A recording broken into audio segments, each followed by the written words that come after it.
Hello! Hi! Hello.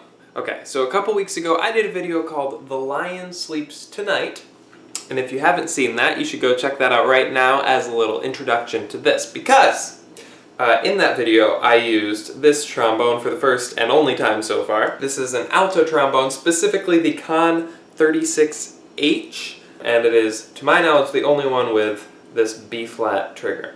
Now, I'm sure I'm going to title this video like Alto Trombone Review, but it's more of an overview because there aren't that many people who are in the market for an alto trombone, and we'll discuss why that may be. But for me just to say what this trombone does better than other alto trombones, first of all, I don't really know. This is the only alto trombone I've played for an extended period of time, and the only alto trombone that I have. However, I do know a little bit about the purpose of it as an instrument and the relevance or irrelevance of it in today's musical culture. This, again, is the Conn 36H alto trombone, and it is in the key of E flat, and that is the main difference between this trombone and all of the other trombones that you've seen me play. Including the bass trombone, they're all in the key of B flat. A trumpet, for example, is in the key of B flat as well. It's just an octave higher than the tenor trombone.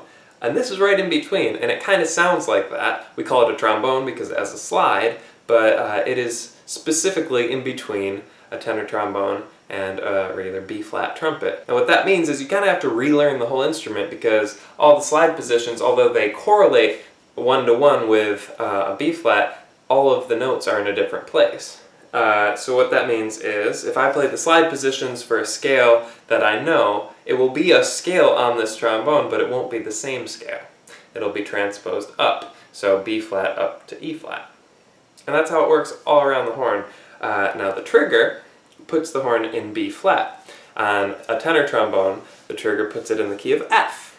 We don't think of it that way usually, but that is what it does. With this one, if you push the trigger down, it plays exactly like a tenor trombone. So that's kind of cool as a learning mechanism, but that's not why it exists. It helps you because if you get lost and you need to get your bearings, you just press it down, figure out what you're doing, and then try again. What it's for, and I believe this is the only alto trombone with the trigger. It was pioneered, I think, by Christian Limburg. It's for having trills and different things like that in places that weren't previously possible, because on a tenor trombone the trigger is so you can go lower. That's not really what this instrument is for. The trigger is for trills in spots that weren't really available to the instrument before. So you may not know your brass history, but that's okay. I'll explain a little bit of it now.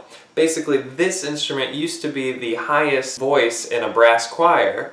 I believe at that time these were actually in the key of F. Like I said, now they're in E flat, but basically the same idea. This was before trumpets really had valves or anything, so this was really the only instrument that could play the full range of notes. And then the trumpet came along and kind of took that job as far as that place as the highest voice. But at the time, people wrote for this instrument. Mendelssohn, like Beethoven, the alto trombone was used. The trumpet came around and you didn't see this instrument for years and years and years. Probably 19th century on, you wouldn't really see an alto trombone at all. Until all of a sudden the alto trombone comes back as maybe a little bit of a novelty to have, oh, we're playing this piece that was written back then for the alto trombone, you should use an alto trombone. And people started learning it again. And now, in a major orchestra, you have to know how to play the alto trombone. It's just expected as one of the things that you can do, even though it's still kind of a novelty. I really like it, but the fact of the matter is, right now, it's only having a revival just because people are seeing it as that novelty to have that sound. What it is good for is playing the range of a trumpet, or close to the range of a trumpet, and make it sound like a trombone. Because if I do that on a tenor trombone, which a lot of you know I do have that kind of range, but it sounds not like a trombone. It sounds squealed, it sounds pinched, it sounds like a pitch, but not like a trombone.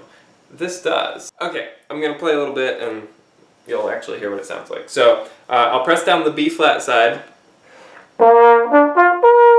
So that's what any other trombone, the tenor trombones in B flat, those are the pitches that it would come out as. Again,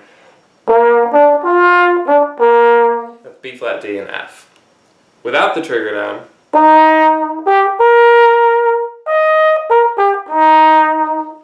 So that is the E flat side of the horn. Now if I play the positions for a B flat scale, an E flat scale is going to come out, and it's the higher one, not lower. So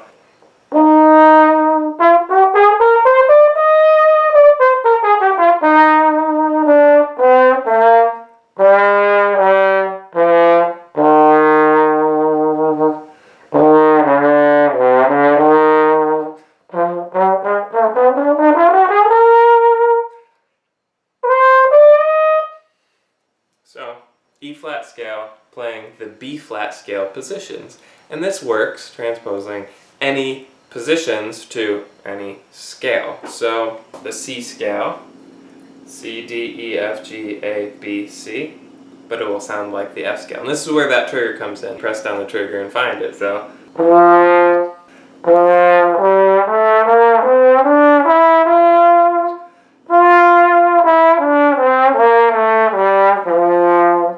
here's just the B flat side.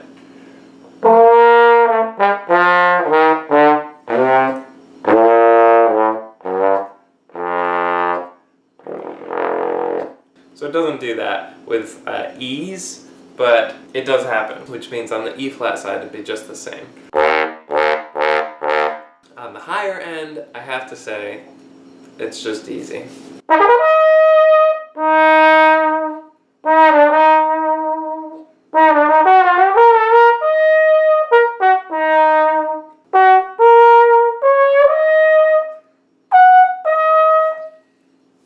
I mean, it really feels like what it would be on the B flat horn. So the high E flat feels like a high B flat.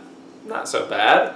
And then the high, what would be G flat, or G, feels like the high D flat or D, which on the other horn is near the top, but the G is all the way at the top, and this one you're just kind of getting started. So I'm really excited to figure out how to play it. I can't say enough good things about it. I'm trying to come up with something bad to say about it just because I feel like if you do a review and you don't say anything bad about it, and then you put Conn-Selmer's ad at the end of the video, it seems a little hacky, but it's not really fair to them to say something bad about this horn just because I feel like I should, because I haven't found anything yet.